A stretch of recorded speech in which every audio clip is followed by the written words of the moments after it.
What's up, folks? Eddie Carrington, Mayor of Flux City, and today I am on site at the Ribbon Project in Detroit's East English Village. We have a lot going on today.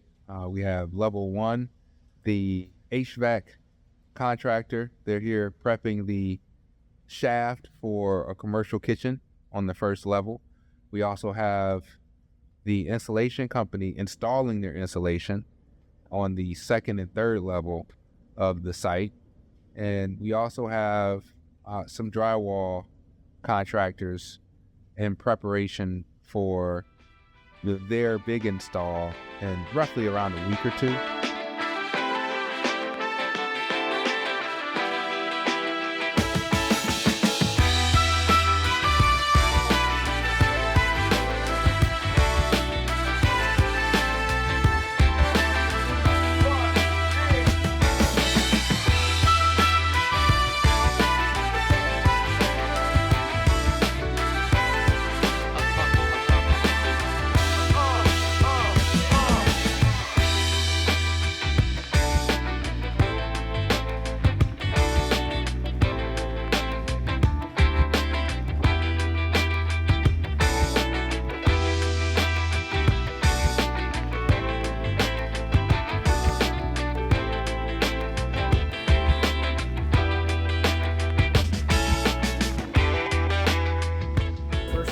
In the commercial area. A lot of this black pipe here that you see is fire suppression. Typically, fire suppression trades will use two different types of material, either a plastic or a metal. With the metal, it's exposed and it's more in a commercial area, so that's what's required from a specification standpoint. And then when we go upstairs, because we're in a residential code, and we're in unit and it's not exposed, we can use plastic there. But basically the fire suppression guy has cut all of his pipes to fit the ceiling area in here. So he's got it all laid out where he wants it, and then he'll just come back in and hang it another couple days here. So all the cable mains that are up in the ceiling here right now are, each individual one is for a tenant, like each individual unit, residential unit upstairs. So it's the main power that feeds each unit. Each unit has its own breaker box, etc. Well, basically he's going to drop those down into his electrical room, which is the far room over there. And then what we're going to do is we're going to build him a wall that he can set up all of his large electrical panels on and run all of those cable mains into those. And then we drywall the ceiling. So ductwork is getting run. So this is the main supply for one of the hallways here. Now, you might ask, well, why is it run like this? Well, up in the ceiling, we're fine. This will be your main supply, so you'll have a large grill in the drop ceiling here. And then we go down here. The reason it's dropped down like this is because it has to go underneath the structural steel. We obviously can't cut structural steel, to allow ductwork. So it's going to drop, and then it's going to run straight back here. And it's actually going to drop right into our mechanical shaft here and straight up to the roof. And that's how one of our hallways is going to get fed with fresh air. And they'll do the same thing down this main hallway too. But basically with that opening there, so technically the fire rated lid, which is a piece of 5/8 drywall, is actually mounted directly to the bottom of these wood trusses you see. Now, anytime a penetration is made through that fire rated assembly, there has to be some sort of fire stopping to basically keep the rating continuous. Well, with this here, with ductwork that drops through, it penetrates that fire-rated lid that's going to go on there. There's something called a fire damper inside that ductwork that basically prevents any heat, fumes, smoke, or flame going through that, which would potentially carry up above that rated drywall and could affect the units above. So everything is rated, and anytime something like that punches through a fire-rated lid, there always has to be a fire damper, fire caulk, fire collar, something to accommodate that. These are kind of if you look at these ceilings here, these are basically, everything's prepped for drywall now. So on the ceilings, these tracks are called RC or hat channel. What they do is the drywall is mounted to those channels instead of directly to the wood. Basically keeps some of the sound attenuation out of transferring into the floor above. Now technically we're on the 3rd floor, but you know, it still allows for that. The insulation is an R49 rating, meaning it's pretty darn thick. Technically the industry doesn't make R49 anymore, so what we had to do is buy 2 separate insulations. We bought an R42 and an R13 or a 10, I think, and then we had to install both of those into the ceiling area. So the difficult thing, the time-consuming thing with installing insulation into the ceiling, where you've got wires, hoses, you know, duct work, PVC and all that, is you got to fit and cut around like a million different pieces of material that are up in the ceiling. So it just makes it time-consuming. That's why these guys, like, you'd think insulation, it's not hard, it just goes right up in. Well, it's true to a certain extent, but you do have to fit it around all of that stuff. So, you know, each floor, one floor is taking these guys about a week to install everything. And then once this RC channel is complete, then we bring an inspector in and he inspects everything, and then we go drywall. And that's kind of the process we're in right now. So I'm standing in the stair shaft for the building. This is one of 2 stair shafts. Typically, you have a fire rating, which, you know, usually entails drywall and insulation assembly, like how it's all put together, how many layers you have and stuff like that. Typically with a stair shaft, it's either going to be a 1-hour rated stair shaft or a 2-hour rated stair shaft. Usually that depends on how many stories that shaft goes. So with a 1-hour stair shaft, usually typically you're going to see 1 layer of drywall on each side of your stud wall, like this. With a 2-hour rated rated shaft, you're going to see 2 layers of drywall on each side of your stud wall. Well, initially this building was designed with a 2-hour shaft in mind, mainly because it went 4 stories, the 4th story being the roof. However, since the construction has started, we've actually deleted the stair access to the 4th floor, which now makes this only a 3-story stair shaft accessing 2 different floors. So technically, we can actually switch it to a 1-hour shaft, which would be 1 layer of drywall each side instead of the 2 layers that we initially had designed for. Probably not going to end up changing it because we already have 2 layers of drywall on the outside, and a lot of our electrical boxes, which you can see here, are actually flanged out, and it allows for the 2 layers of drywall. Normally, if it was just 1 layer of drywall, this flange here would not be nearly as large. So since we've already designed for a 2-hour shaft, we're probably going to end up sticking to it. But just know that most of your stair shafts are either 1 or 2-hour rated, and it's usually because of how tall they are. So, as far as the commercial space for this site, it's not easy finding a tenant.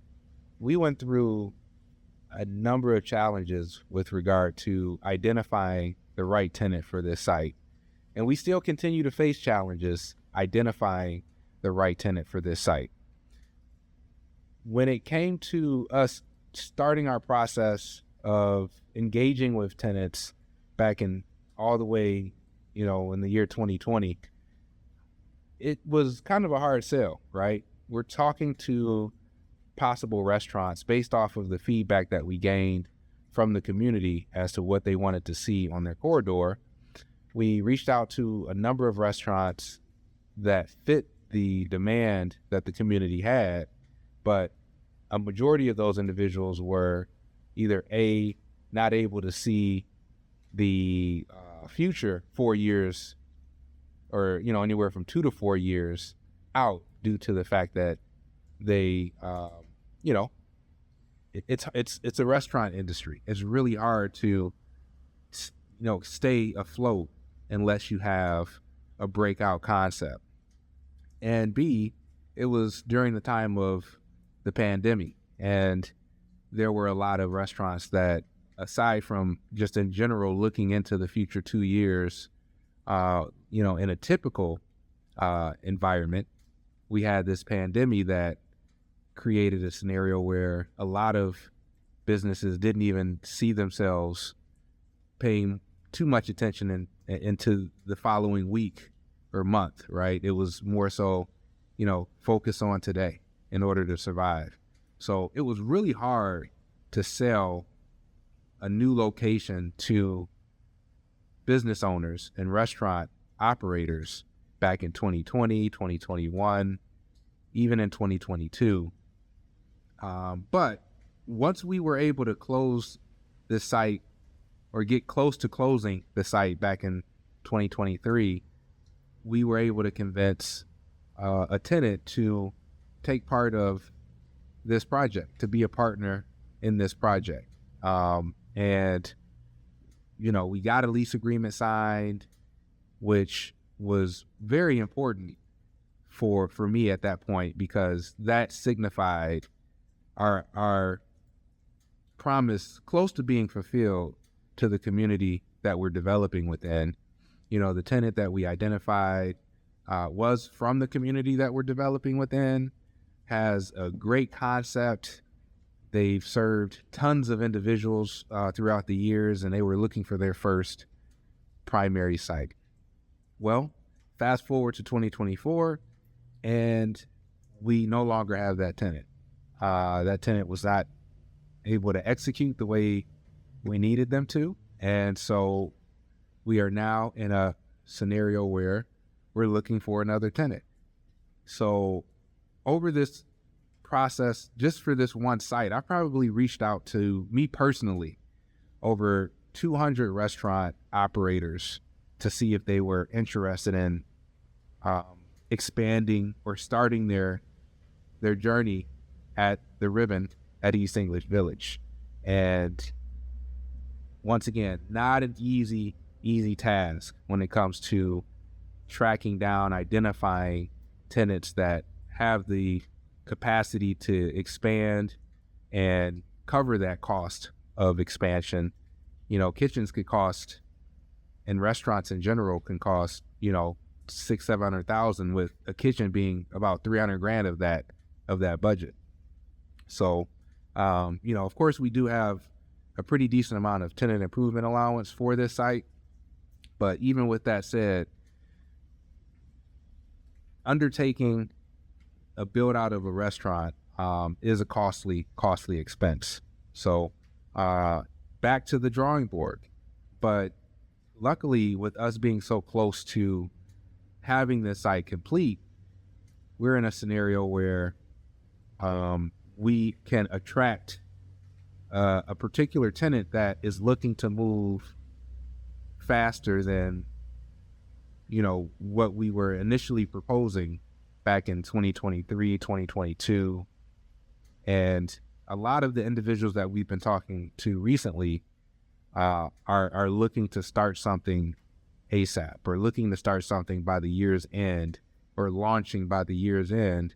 And that, is a different conversation than I had with tenants and operators prior to 2024, right? And so I think we're in a pretty good predicament where, even though we did take a loss with regard to the identified tenant that we were hoping to have in this space, we also have opportunity to be able to attract the right tenant that will ultimately be able to execute the way we need them to execute.